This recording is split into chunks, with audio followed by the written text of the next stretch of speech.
Bueno, el tema de hoy es un tema, como siempre, tratamos de no dar en el mismo hueco que todos han dado, y damos gracias a Dios que todo el mundo puede traer mensajes y palabra de Dios, pero hay otras cosas que no pueden pasar desapercibidas y que ustedes constantemente están pendientes a nuestros programas porque siempre traemos un estudio o tenemos alguna palabra para edificación. Hoy vamos a hablar de 7 juicios y están en la Biblia. No estoy hablando de los juicios de Apocalipsis. Amén.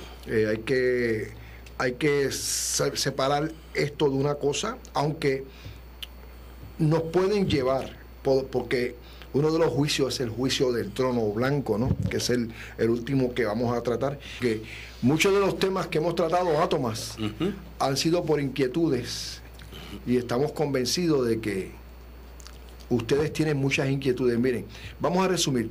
El primer juicio que vamos a tratar es el juicio del pecado, y lo vamos a llevar por la palabra de Dios.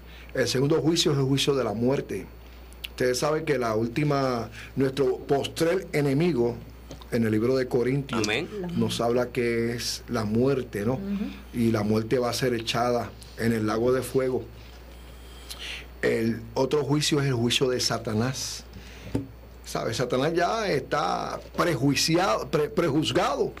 Porque ya cuando Satanás ve en la Biblia que él va a ser arrojado en el lago de azufre y de fuego, debe apretarse los cuernos porque él sabe que ya su destino. Y es como dicen por ahí, cuando el diablo te traiga tu pasado, tú recuérdale su futuro. ¿Me entiendes? El futuro de Satanás es el lago de fuego y azufre. El juicio de las naciones, cuando usted lee Mateo 25, pues ahí te habla del juicio de las naciones, porque tuve hambre y no me visitaste, entren al gozo del Señor. Claro está, eso se refiere al milenio. El juicio de las iglesias, en el libro Apocalipsis, los primeros 3 capítulos te hablan de 7 iglesias. Muchos la ven como periodos, y si miramos ese periodo que estamos viviendo, pues yo creo que estamos en el periodo de la iglesia nauseabunda, la iglesia que tiene el poder, la iglesia que puede. Antes los apóstoles decían, no tengo oro y plata, pero lo que tengo te doy. Hoy en día se cambia. Hoy yo sí tengo oro y plata, pero no tengo lo que tenían los apóstoles, el poder de Dios. Y esa es la iglesia nauseabunda. Y el último juicio que vamos a estar hablando, y yo sé que hoy no nos va a dar, y va a ser importante porque así usted va a estar amarrado a la sintonía del programa. Bueno, vamos entonces de lleno a el juicio del pecado, y vamos a buscar unos textos bíblicos, hermana Lidia. Isaías 52:2, usted 59:2, y vamos a buscar Eclesiastés 7:20.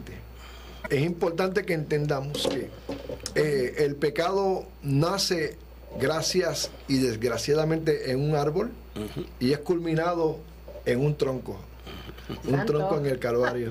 Para que vea la analogía, ¿viste? En el huerto del Edén, en el árbol de la ciencia y el bien, ahí se fecunda el pecado, y en un madero sangrentado Dios vence al pecado, y en ese tronco manchado dice la Escritura que Jesús humilló a Satanás y le quitó el decreto que tenía contra nosotros y los publicó en el Calvario. Amén. Todas aquellas leyes que estaban opuestas a nuestra salvación. ¿Qué dice en Isaías 59:2, hermano? Isaías 59:2 dice la poderosa palabra: pero vuestras iniquidades han hecho división entre vosotros y vuestro Dios, y vuestros pecados han hecho ocultar de vosotros su rostro para no oír.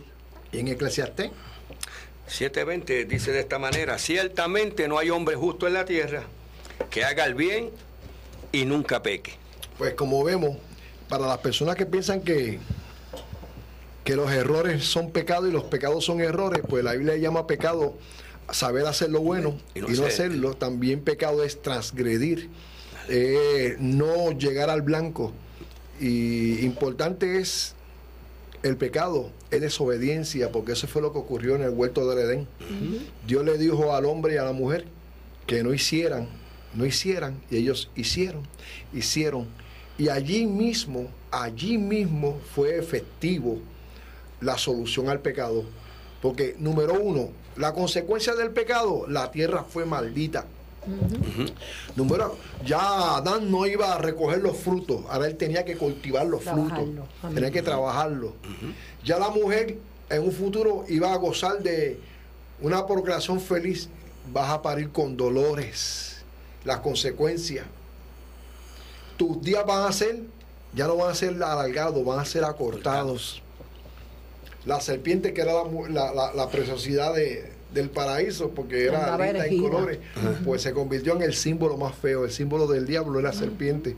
Dios atacó en ese momento el pecado.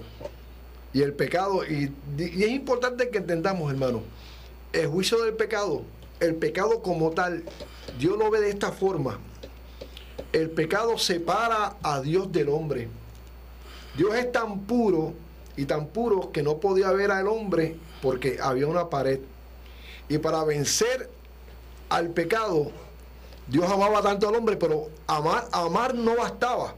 Dice en Juan 3:16, porque de tal manera Dios amó al mundo, pero no bastaba con el amor, tuvo que hacer algo más. Dio a su Hijo unigénito. Yo puedo sentir el amor por la persona más hermosa, pero si yo no le demuestro, pues queda eso en mí. Soy un hombre amoroso, pero Dios no se dejó llevar ahí, no puso un límite a su amor. Fue más allá. Transformó su amor y venció al pecado gracias a su amor.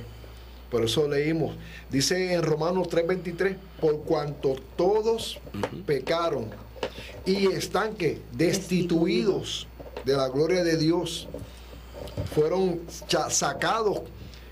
Yo me imagino que cada vez que Adán y Eva pasaban por el paraíso y ven al querubín, porque Dios puso un querubín que protegía el paraíso con unas espadas para que ellos entendieran que por ahí no se puede pasar, ¿me entiendes? Que ellos tenían, fíjense, hermano, el acceso que ellos tenían a Dios era tan que ellos podían pasar por allí sin tener necesidad ni de pagar peaje ni nada, y ahora le fue bloqueado porque eso hace el pecado. Como leímos en Isaías, el pecado separa al hombre de Dios. Por eso es que el puente entre Dios y el hombre es Jesucristo. Amén. ¿Me entiendes? Sí, Señor. Amén. No hay ningún intermediario, no hay ningún nombre dado a los hombres por el cual podamos ser salvos, y es en el nombre de Jesús. Tenemos nuestros escritos, yo quisiera que podamos compartir un dato importante, y es en el libro de Ezequiel, capítulo 18, verso 4. Tomás. Capítulo 18. Verso 4. Ezequiel dice que, bueno, vamos a leerlo. He aquí que todas las almas son mías, como el alma del Padre, así el alma del Hijo es mía, y el alma que pecare, esa morirá. Oye, la verdad es que podemos decir que el juicio del pecado ya fue promulgado desde un principio y se ha dado una sentencia. La sentencia del pecado contra el pecado es ¿qué? Muerte. Separación. Alabado sea el nombre de Dios. Pero el Señor, ¿qué hizo? Como bien tú indicaste ahorita, provisión. Amén. Hizo provisión para que usted y yo, amén, que en un momento fuimos pecadores, alabado sea el nombre del Señor, porque la misma Escritura lo dice, y hemos leído también allí donde leímos ahorita en Eclesiastés. El Señor reconoce esto y sabe esa falta, esa cualidad negativa que tenemos usted y yo como seres humanos. ¿Y qué hace? Hace provisión. Amén. ¿Y envía a quién? A Jesucristo. A Jesucristo. Amén. Yo sé que ahorita me va a venir un papelito que va a decir, el cristiano peca. Sí, y le voy a contestar. El cristiano peca. Claro que peca. Somos pecadores redimidos. Pero el cristiano no practica el pecado. Es muy diferente. ¿Escuchen bien? El cristiano peca. Yo peco. Pecamos. Amén. Pero no practicamos el pecado. La ¿Qué diferencia. No nos deleitamos en eso. El pecado que es practicar. Yo no soy boxeador, pero para ser boxeador debo practicar. Y que meterme de lleno, meterme horas buscando evadir a mi oponente, me meto en un régimen y estoy totalmente compenetrado en un entrenamiento para hacerme un boxeador. Porque eso es el practicar el deporte o practicar una profesión, es meterse de lleno. Nosotros no practicamos el pecado, nosotros no nos metemos de lleno en el pecado, pero como vivimos una naturaleza que Pablo decía, ay de mí, aleluya, ay de mí, ¿quién me librará de este cuerpo de muerte? Y quiero explicarle que eso era una tortura que tenían los romanos. Los romanos a sus enemigos le amarraban un cadáver para que ese cadáver se descompusiera y la persona muriese, ya sea por la infección, por el olor, y le amarraban un cadáver. Por eso Pablo cuando dice, ¡ay de mí! ¿Quién me librará de este cuerpo de muerte? ¿Estamos hablando de qué? Estamos hablando de eso mismo. Gloria a Dios. El pecado está, Pablo habla que el pecado está en mí, pero me toca a mí obedecer y seguir su rumbo. Amén. Sí, yo también quisiera decir que el ser cristiano es un estilo de vida, José Luis. Eso es así. Alabado a Dios. Exacto. Es un proceso. O sea, no es tan solo tú aceptar a Cristo como tu Salvador. Tal vez lo hiciste en un momento, pues lo hice, repetí la oración, pero esto va más profundo, José Luis. Amén. Esto es, ¿verdad? Y le digo también, y le digo a mi esposo, esto es una vivencia. Por eso es que el cristiano todos los días debe buscar la intimidad con su Señor, como tú dices, y tratamos, y estamos en ese camino. Y el mismo apóstol Pablo hablaba de esta lucha, José Luis, que tiene el cristiano, pero vencemos porque Él venció. La palabra dice que somos más que vencedores por medio de aquel que nos amó. Y si Cristo en cuerpo como nosotros pudo vencer, entonces quitemos esa idea de que hay gente que dice, no, pero era el a Dios. ¿Entiendes? Porque rápido la gente empieza a justificarse y nosotros no, pero estuvo en un cuerpo como tuyo y como el mío. Dice la Biblia, y venció. Amén. Dice la Biblia que el que encubre su pecado no prosperará. No esperará. ¿Qué significa eso? Que el que crea que puede vivir una vida yo no podría con doblez. Hermano, el altar existe en las iglesias. Amén. Y el altar es para tú ponerte de acuerdo con Dios. Sí, Señor. Tú pecaste, pero no tienes que decírselo a nadie. Abogado tiene. A menos que y explico, si mi pecado afecta a una comunidad, yo tengo que confesar. Amén. Pero si mi pecado es secreto, pues voy al secreto. Amén. Al que me puede perdonar en secreto. ¿Me entiendes? Me hicieron una pregunta y es una pregunta general.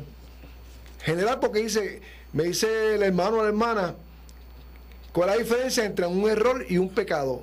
Pues mira, un error puede ser un resbalar. Eso puede ser un error, resbalar, fallar en algo. Pecado es desobediencia. Pecado es hacer lo que a Dios no le gusta. A veces un error puede ser un pecado, pero a veces un error puede ser un mistake. Puede ser cualquier cosita. Dios perdona las dos cosas. Dios perdona los errores y Dios perdona los pecados. Amén. Pero yo les digo una cosa, hermano. Aunque el tema es amplio y estamos hablando de los 7 juicios, el tema es amplio. El pecado exigía, a través de la Escritura, se nota que el pecado exigía sacrificio. Dios estableció el sacrificio para que las personas fueran ante el sacerdote y murieran y hubiera un sustituto por el pecado. Por eso es que se sacrificaba un cordero. Amén. Y era un cordero puro, sin mancha. No puede ser uno que estuviera manco, cojo, enfermo, ¿no? Sano. Alguien tenía que tomar tu lugar. Dentro del sacrificio alguien tenía que tomar tu lugar. Sea una paloma, sea un cordero, tenía que ser sin defecto, para que Dios viera derramar sangre. Derramar, exactamente, que eso fue lo que ocurrió con Caín y Abel. Dios vio el corazón y no lo que estaban sacrificando. Sí, pero ¿qué pasa? En el corazón de Abel era justo y él daba lo mejor que tenía.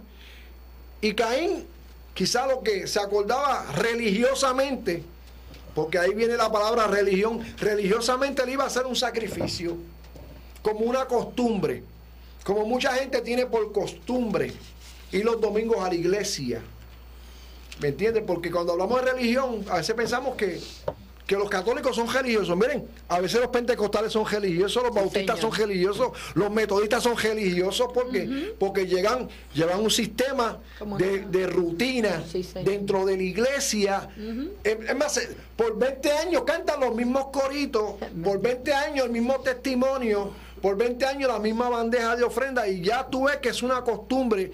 Y dice la palabra, este pueblo está alejado de mí. Sí. Porque sus mandamientos son costumbres. Sí.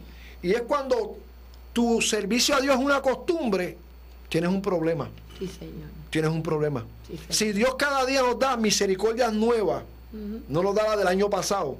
Si las misericordias son nuevas cada mañana y el día de mañana es diferente, ¿por qué yo tengo que darle a Dios la misma cantaleta, la misma canción, el mismo vocabulario?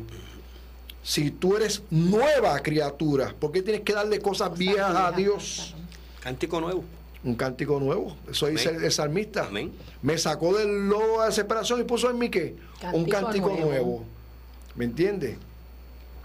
Alabado Dios. Aquí otra pregunta más, mientras tanto los muchachos. Sí, fíjate, una de las cosas que, amén, una de las cosas que nosotros insistimos en la congregación es que el pueblo escudriñe la palabra de Dios. Y escudriñar la palabra de Dios, José Luis, es, alabado Dios, algo tan profundo, amigo y hermano que me estás escuchando. No es un ABC de todos los días. Escudriñar la palabra de Dios, bueno, todavía yo me pongo a escudriñar la palabra y yo encuentro cosas, yo digo, Dios mío, esto estaba aquí. Hasta a mí misma me impacta esa palabra. Y yo llevo años en el Evangelio, pero mire, cada día esa palabra, cuando se introduce, José Luis, en nuestro corazón, primero en nuestra mente, porque a veces Dios nos hace, como le hizo a aquella mujer a Lidia, que dice que Dios abrió su corazón para que cuando el apóstol Pablo empezara a predicar, aquella palabra, mire, calcomiera, sacara, estrujara. Y muchas veces yo he oído cosas de predicadores que yo digo, wow, Señor, mire, no digo la frase, ¿verdad? Y me perdona, pero como que quedó bruta. Yo digo, Señor, pero eso estaba ahí. Y es que la traen de una forma que yo digo, wow, Señor, verdaderamente, José Luis, que yo admiro a José Luis, porque, ¿verdad? La misma palabra dice en Proverbios, deja que te alabe la boca del extraño, porque él no lo va a decir de él. Pero es una persona que estudia la palabra de Dios. Y cuando usted se da con una persona que estudia, escudriña y rebusca, alabado Dios, mire, saca cosas nuevas. Y eso es el Evangelio, José Luis. Mira, cansados estamos del ABC ya. Hay una palabra bien bonita, y se la voy a repetir a los hermanos. Dice la Biblia, Dios hablará paz a sus hijos para que no se vuelvan a la locura. Amén. Eso está en la Biblia, hermano. Sí, Señor. Eso no apareció ayer. Dios hablará paz a su pueblo, a sus santos, para que no se vuelvan a la locura. Y hermano, y es importante que usted se someta a la palabra de Dios. Mire, una de las preguntas, y es bien graciosa porque me dice, pregunta a un cristiano que siempre está de mal humor, ¿cómo se entiende? No sé cómo se entiende, pero dice la Biblia que el corazón alegre hermosea el rostro. Amén, amén. Del corazón, de la abundancia del corazón, habla la boca. Y no es que uno no sea serio, porque hay personas que son serias. Como yo. ¿Me entiendes? Pero hay personas que son serias, pero, hermano, por más serio, en tu rostro se nota, sí, y las acciones de la alegría es, cuando tú estás alegre, tú cantas. Amén. Cuando tú estás alegre, tú das. Amén. Cuando tú estás alegre, tú no peleas. Cuando tú estás alegre, tú transas. Cuando tú estás alegre, tú llegas a un acuerdo. Cuando esas cosas no ocurren en tu corazón, pues algo está pasando, hermano. Porque si hay alguien que pueda negociar y pueda hacer buenos entendimientos dentro de una comunidad o dentro de dos personas, es el cristiano. ¿Por qué? Porque el cristiano tiene la óptica diferente. Nosotros miramos las cosas de otro punto de vista. Y es bien importante. Yo estaba hablando con un hermano. Mira, hermano, nosotros somos los doctores corazón. Amén. Porque nosotros sabemos lo que hay en el corazón del hombre y de la mujer. Y si usted está lleno de la palabra de Dios, usted puede dar un consejo atinado. Santo. No es que todos seamos predicadores de púlpito. A veces yo quisiera que hubiera menos predicadores de púlpito y más cristianos que hagan la obra de Dios. Amén. El ministerio que no se ve. Sí, Señor. En la Biblia te habla que la iglesia primitiva, cuando vino la persecución, unos se fueron para Samaria, no tenían nombre. Se fueron a Samaria y allí hicieron una iglesia. Sí, Señor. No se sabe, pero allí estaban ellos. Y así debe ser el cristiano. Cuando vino un momento difícil, se expandió el Evangelio. Amén, explotó. Explotó. Llegó hasta nosotros por eso. Alabado sea el nombre de Dios. Hay que ser como la maraca. Sonamos porque tenemos algo adentro. No como el güiro que suena porque estaba vacío. Somos como la maraca. hay semilla dentro de nosotros para poder mover al mundo, ¿no, hermano? Hay semilla. No, y mira, José Luis, y yo oyéndolos a ustedes, oyéndote a ti hablar, no es que no venga el enojo, no es que no venga la tristeza, no es que no venga, mire, la situación difícil viene a todo cristiano, pero ¿cuál es la actitud que usted y yo como cristianos debemos de tomar? O sea, si usted está lleno de Dios, si usted busca la comunión con Dios, esa comunión es estar a solas con el Señor, porque de que va a los servicios y está junto a su hermano, amén, pero buscarle la intimidad con Dios, hermano, mire, eso hace cambiarnos, porque ¿qué usted puede dar? Si usted está enojado todo el tiempo, ¿qué usted tiene para darme a mí? Dígame, ¿qué usted me va a hablar? ¿De coraje? ¿De situaciones? ¿De enfermedades? De todo eso hemos pasado. No hay ningún creyente que no haya pasado, mire, por enfermedades, tristeza, dolor, ha venido el día de la calamidad. Job dijo, esperé la luz y me sobrevinieron tinieblas, esperó el día bueno, y ya sabe lo que le pasó a Job, que nosotros no le llegamos ni a los tobillos a Job, y sin embargo Job no pecó, y él dijo, Jehová Dios quitó, Jehová Dios dio, sea el nombre de Jehová bendito, y aún después de desechada mi piel, otro texto dice, mis ojos verán a Dios. Se contentó en todo, y Job no era porque había pecado, era porque había algo pasaba allá con Satanás y el Señor, ¿verdad? Y Dios le permitió a Satanás tocar aún el cuerpo, la carne de Job, pero Job no pecó. Se mantuvo ahí, José Luis, esperando, alabado Dios, esperando, porque él sabía que alguna respuesta iba a tener el Dios Todopoderoso. Y así como el caso de Job, Lidia, Dios le dijo a Pedro, prepárate, Satanás me ha pedido para zarandearte, sí, pero yo he rogado para que tu fe no mengüe. Amén. Y así, y ese es el mandato de Jesús. Jesús ya oró por nosotros, hermano, para que nosotros no tengamos problemas con el diablo. Sí, Señor. ¿Sabe? No es hacer un taller de guerra espiritual, porque yo no vengo aquí para pelear con el diablo, yo vengo a resistir al diablo. Amén. La Biblia me ordena a mí que yo resista al diablo. Yo no estoy para darle pescosas al diablo. La Biblia te habla que hay uno que le va a dar pescosas al diablo, va a venir con una cadena y va a majarlo por 1000 años. Señor. Hay un ángel que va a majar al diablo. Yo lo resisto en la fe. Amén. Porque al diablo se le resiste. Jesús resistió a Satanás. ¿En dónde? En el monte, después de 40 días. Y el diablo sabe de Biblia, sabe usar la concordancia, le tiró palabra. ¿Y Jesús qué? Lo resistió. Jesús pudo decir, mira, diablo sucio, y corrió por la greña y allí mismo, como si fuera una gallina, darle 2 vueltas y tirarlo contra el piso. Podía, pero él resistió al diablo. Fíjate, José Luis, y no es tan solo saber la palabra, sino es saberla usar en el momento indicado. Amén. Alabado Dios. Qué bueno está esto, ¿verdad? Estamos empezando. Y no es solo creer tampoco, acuérdese de eso. Ajá. Porque la Escritura bien claro dice que los demonios creen y tiemblan. Y tiemblan. Entonces, es algo más. Es algo más. Es convicción. Convicción, es vivencia, es intimidad. ¿Qué pasó con los hijos de Seba? Fueron allá y dijeron, mira, no conocían el Dios de Pablo. Dios que predica no Pablo. lo conocían. Y ese es el problema. Hay muchos que decimos ser cristianos, me incluyo, me tengo que incluir ahí para hablar general, para que nadie se ofenda. Hay muchos que decimos ser cristianos y a la hora de la verdad no sabemos lo que quiere decir ser cristiano. Yo conocí un evangelista, que no voy a decir el nombre, él está en el cielo. Gloria a Dios. Y yo un día le pregunté a mi hermano, evangelista, un hombre que, bueno, él fue, y con esto usted va a saber quién fue. Él fue el traductor de Tele Osborne cuando vino Tele Osborne a Ponce. Él fue el traductor de Tele Osborne. Y Tele Osborne le dijo, usted es el hombre indicado para Latinoamérica. Y él desde Patagonia hasta Canadá predicó el evangelio. Bajo el reinado de Franco, él predicó a Cristo. Bajo el reinado de Trujillo, él predicó a Cristo. Y un día yo le dije al hermano, ¿por qué la iglesia no se levanta a los muertos? Porque es el mismo evangelio. Y él me dijo estas palabras. A mí me dicen Chewi. Y él me dijo, mira Chewi, ¿sabes lo que pasa? Si se levanta un muerto en la iglesia, se mueren 10 del susto. Se mueren 10 del susto. Porque la gente no le cree a Dios. Se levanta un muerto y se mueren 10. Y es mejor que Dios prefiere que los 9, aunque estén ahí, sigan viviendo. ¿Me entiendes? Porque es mejor 9 que 1. Y es así, hermano Robert. La gente no le cree a Dios. La gente cree en Dios. Pero no le cree a Dios. Pero no le cree a Dios. Son dos cosas diferentes. Creer en Dios, la gente cree en Dios. Los ateos creen en Dios. Porque ¿a quién atacan ellos? No una idea. Ellos, dentro de su conducta, un día a Khrushchev, cuando Khrushchev vino a los Estados Unidos, los reporteros lo rodearon y dijeron: Khrushchev, ¿usted es ateo? Y él dijo: sí, yo soy ateo, gracias a Dios. Para que vean, bendito sea Dios. Los ateos existen porque Dios existe. Porque si Dios no existiese, pues no hubiera nadie que negara lo que no existe. Amén. Y es así, hermano. Es la gran tortura. Es como el ateo que está en el desierto buscando agua. Y como él es ateo, no puede orar a Dios porque él no cree en Dios. Pero cuando encuentra el agua, empieza a beber agua, mira el cielo y se asusta y dice: gracias a Dios que no existe Dios.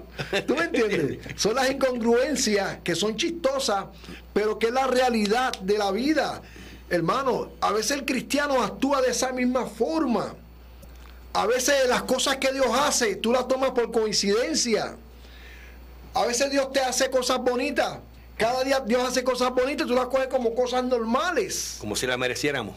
¿Es cierto? ¿Cuántas veces en tu vida, y espero que llegues al cielo y te pasen el video, cuántas veces un ángel te cuidó de un accidente? ¿Cuántas veces un ángel te protegió para que un cajón no te golpeara? Vi en YouTube, hay un caso impresionante de un viejito que está corriendo y viene una luz y lo transporta, y es un ángel. Porque cuando mete las manos se le ve ese celaje poderoso. Dios tiene cuidado. Dios tiene un balance, hermano. No es que los ángeles están por todo el mundo haciendo milagros. Dios tiene un balance. Dios tiene un balance. Tiene el control todavía. Y Dios tiene el control. Y a veces los cristianos, los que tenemos la palabra, los que tenemos el poder, porque la palabra poder que nosotros tenemos viene del griego latino dinamus, significa dinamita. Podemos explotar, hermano, en cualquier esquina con la palabra de Dios. Pero no le creemos a Dios. ¿Me entiende? El pecado trae duda. Alabado sea el nombre de Dios. Empezamos a dudar. Alabado sea el nombre de Dios. En Romanos capítulo 5, versículo 12, dice de esta manera: por tanto, como el pecado entró en el mundo por un hombre, y por el pecado la muerte, así la muerte pasó a todos los hombres, por cuanto todos pecaron. Mire, nosotros, ustedes y nosotros los que estamos aquí, éramos reos, dignos de ¿qué? De muerte. Alabado sea el nombre de Dios. La misma escritura así lo dice. Amén. Pero Dios, en su infinita bondad y misericordia, en su infinito amor, aleluya, quiso, amén, que usted y yo, aleluya, no pagáramos por esa sentencia. Amén. Alabado sea el nombre de Dios. Aleluya. Todo esto, todo el pecado suyo y mío fue castigado en Jesucristo. Amén. Entonces, Jesucristo llevó en sí mismo la paga de nuestro pecado. Nuestros pecados estaban sobre él. Por eso la escritura dice, alabado, como que el Señor, bien, alejó su vista de él. Amén. Porque estaba todo el pecado del mundo en Cristo. Amén. Alabado sea el nombre de Dios. Fíjate que está el problema del pecado. Amén. El hombre es pecador. Y el hombre es pecador no porque peca, porque nace en pecado.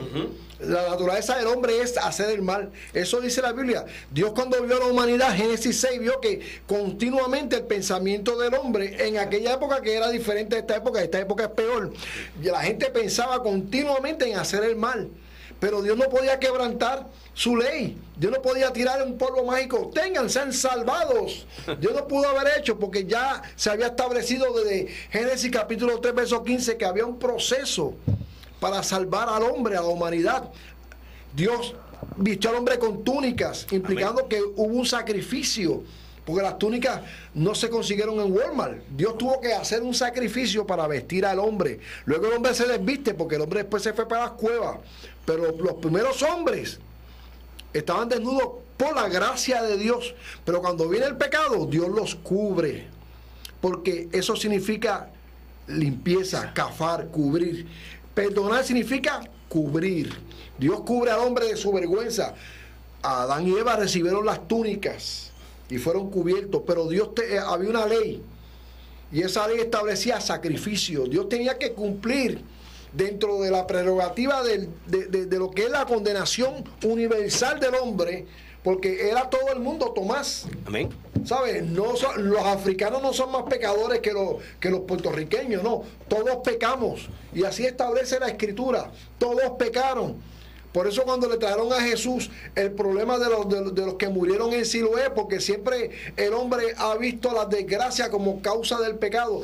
Que la torre de Siloé. Y Jesús le dice, y ustedes piensan que porque esa gente murieron es porque eran más pecadores que nosotros. Si no se arrepienten, morirán todos. Que de igual manera siempre ponemos las calamidades. Y me llegó una pregunta de las calamidades, ya que estamos hablando de calamidades. Me dice, las epidemias recientemente, ¿cómo pueden catalogarse? Sencillo, principio de dolores. Amén. Seguimos con el tema.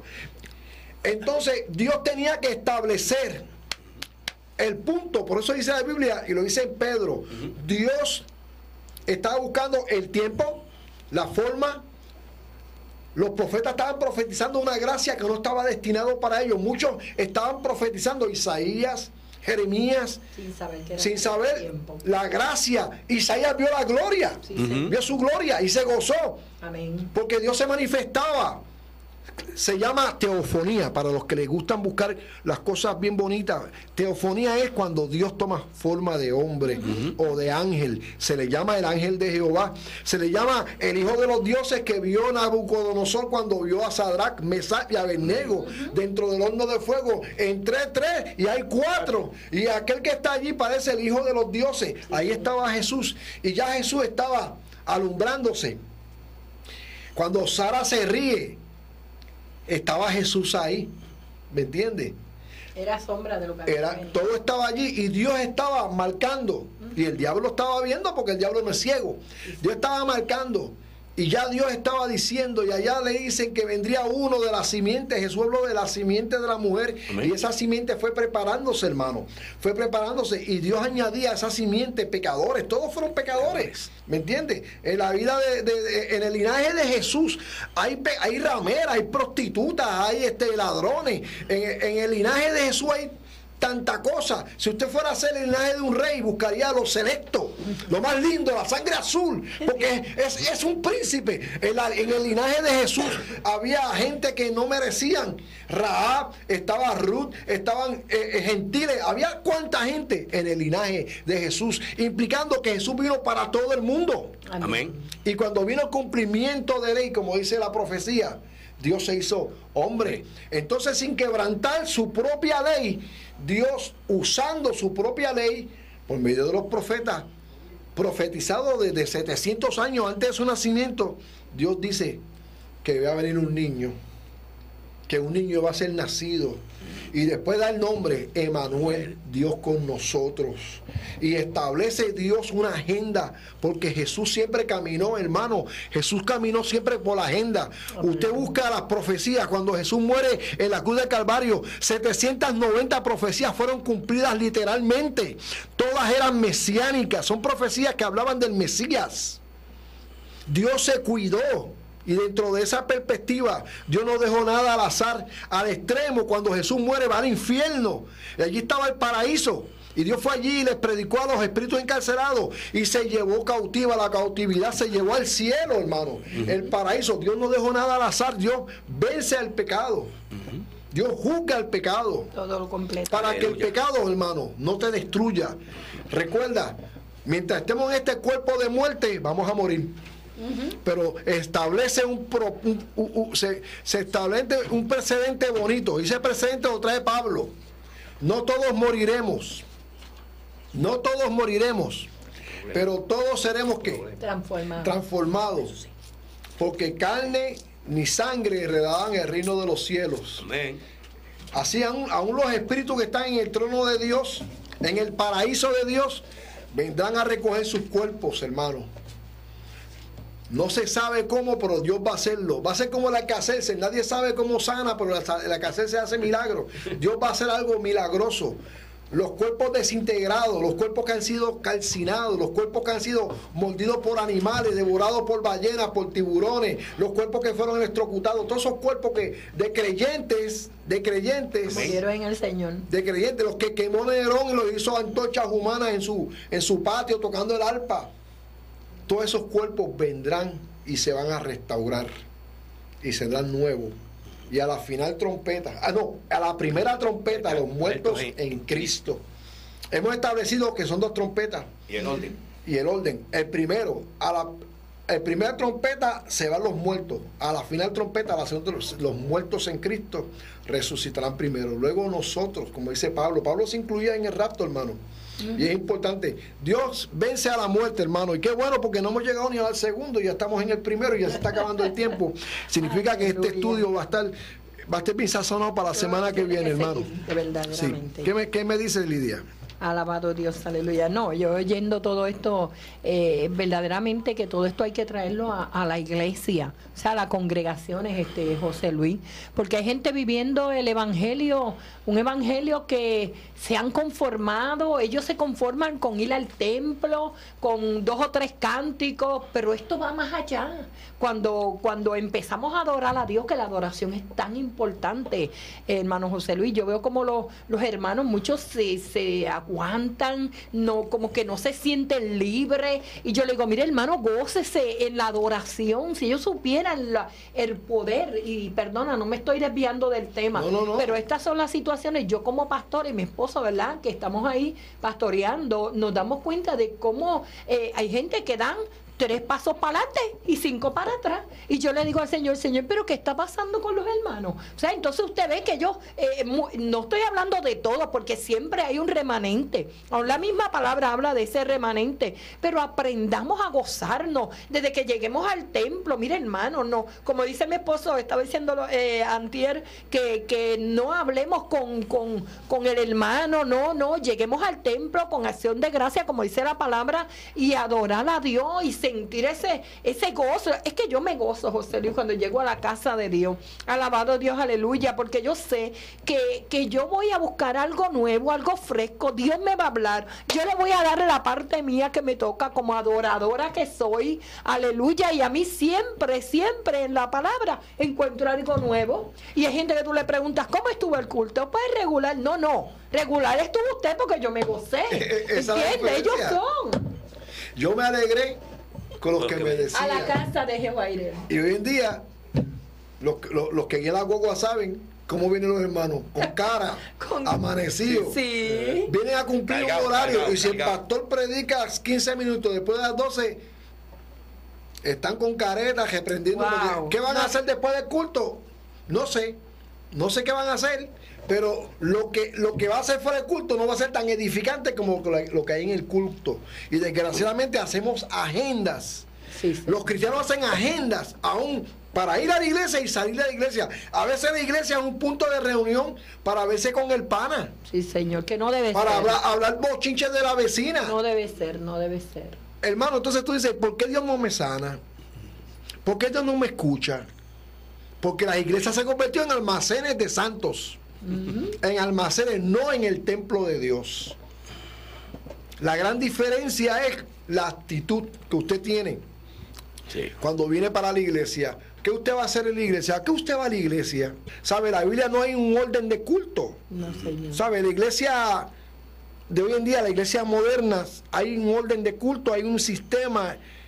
Y se hace para el beneficio de los cristianos, para que no se abujan, porque si en la iglesia fueran 4 horas de oración y 5 de alabanza, 5 minutos de alabanza, nadie iba. Entonces acomodamos para que los hermanos tengan entonces 4 horas de adoración y 4 horas de alabanza y 5 minutos de oración, que es lo que les gusta a los hermanos. ¿Me entiendes? Después dicen que salen contentos. Los conciertos cristianos se llenan, los retiros espirituales, nadie va. Llega un cantante cristiano, la gente gasta 20 y 30 pesos a brincar y a saltar, y pagando 20 pesos y a la iglesia lo quieren saltar y gritar de gratis. ¿Por qué? Yo admiro a una pastora que conozco personalmente, porque llegó un domingo y dijo, paren la música, y le puso una cinta de esa que le ponen cuando hay un accidente, esa cinta amarilla, a todos los instrumentos. Wow. Aquí no se va a tocar más instrumentos, aquí se va a adorar al Señor. Aleluya. Y por un mes y pico allí no se toca una guitarra ni una batería. Y todo es a capela. ¿Por qué? Porque la batería no puede ser más importante que la adoración. Sí, porque la guitarra no puede ser más importante que la adoración. Porque los especiales que se notan a veces que es para demostrar que cantan bonito. Hermano, Dios mira el corazón. Amén. ¿Entiendes? El pentagrama que tiene un chino y el que tiene un hebreo y el que tiene un boricua es el mismo. Dios mira el corazón. Un especial para los hermanos.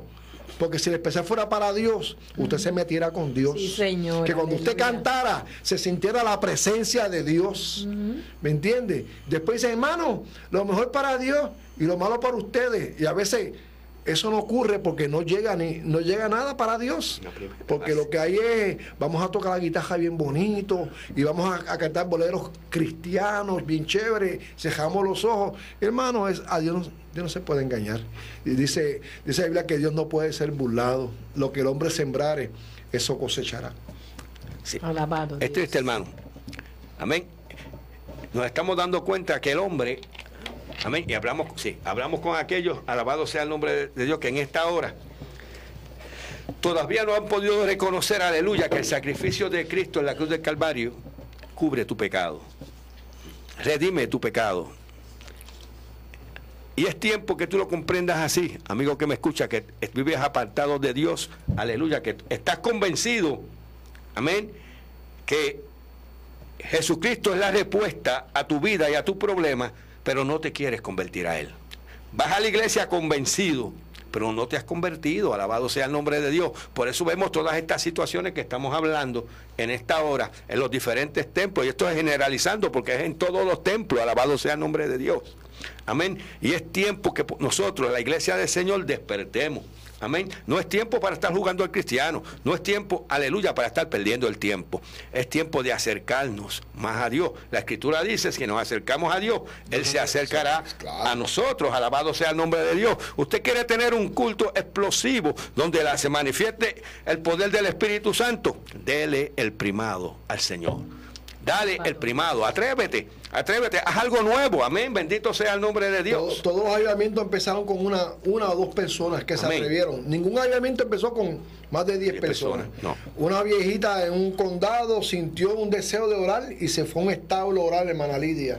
De momento, sin nadie saberlo, otra viejita por otro lado sintió deseo de orar y fueron y se encontraron en el establo. Y así aparecieron 5 o 6 hermanos en un establo y se fue un avivamiento en Londres que arrasó con todos aquellos hermanos. ¿Me entiende? El rey de Inglaterra dijo, yo le temo más a la rodilla del hermano Wesley que a cualquier ejército en el mundo. ¿Me entiende? Y Wesley escuchó en el lecho un gran evangelista de decir estas palabras: todavía el mundo no conoce lo que Dios puede hacer con un hombre entregado totalmente a Dios. Y Wesley dijo, yo voy a ser ese hombre. Y Wesley vivió para Dios, y Wesley ganó almas para Dios. Él y su hermano Carlos Wesley y John Wesley fueron precursores de gran avivamiento. Y cuando Wesley estaba muriendo en su lecho, ¿sabe qué dijo? Todavía el mundo no ha visto lo que Dios puede hacer con un hombre entregado completamente a Él. Y eso es lo que está pasando, hermano. Todo el mundo quiere tener las glorias que tenía el hermano Gille, pero Gille era un hombre que le daba. Y hoy en día, hermano, todavía se habla de Gille porque todavía ningún cristiano se ha levantado a coger la batuta, hermano. ¿Me entiendes? Y desgraciadamente, pues, endiosamos a veces a los hombres, hermano. Y aquí es importante Jesucristo. Importante es lo que se hace, hermano. Yo creo en el liderato. Yo creo que hay hombres que la Biblia dice que hay que respetar a los que están en eminencia. Yo creo, pero hermano, pero cuando usted camine, que la sombra que usted proyecte sea la sombra del Calvario. Porque usted se conoce por lo que dicen sus vecinos, hermano. Usted puede ser el mejor cristiano en la iglesia. Puede cantar los mejores coritos, puede tocar la pandereta y puede tocar la guitarra como cualquier músico famoso del mundo. Usted puede tener el peinado más ostentoso y llevar la ropita más linda, tener la figura más excelta, hermano. Pero si los vecinos hablan peste de usted, demuestra que su vida en el templo no vale un solo centavo. Está perdiendo hermano. El tiempo. ¿Me entiendes? Sí. Pablo le dijo a los creyentes, ustedes son cartas de Dios leídas por los hombres. Y cuando usted camina por la calle, aunque no hable, usted debe dar testimonio. Y la gente debe saber que lo que hay en usted es poderoso y la gente va a querer que usted lo comparta Y es importante que usted entienda eso. Ya sabe, somos como la maraca, sonamos porque tenemos semillas adentro. Amén. El tiempo es corto. Amén. Alabado Dios, quisiéramos quedarnos más tiempo, pero alabado Dios, respetamos el tiempo de los hermanos que van a empezar, alabado Dios, la cual también serán usados por Dios. Te damos las gracias, tú que nos has oído, bendito Dios. Los teléfonos 787-836-1570 y 787-840-7105. Seguiremos con estos diálogos porque edifica no tan solo a los oyentes, sino a nosotros también que lo traemos, también es un tema que edifica, alabado Dios.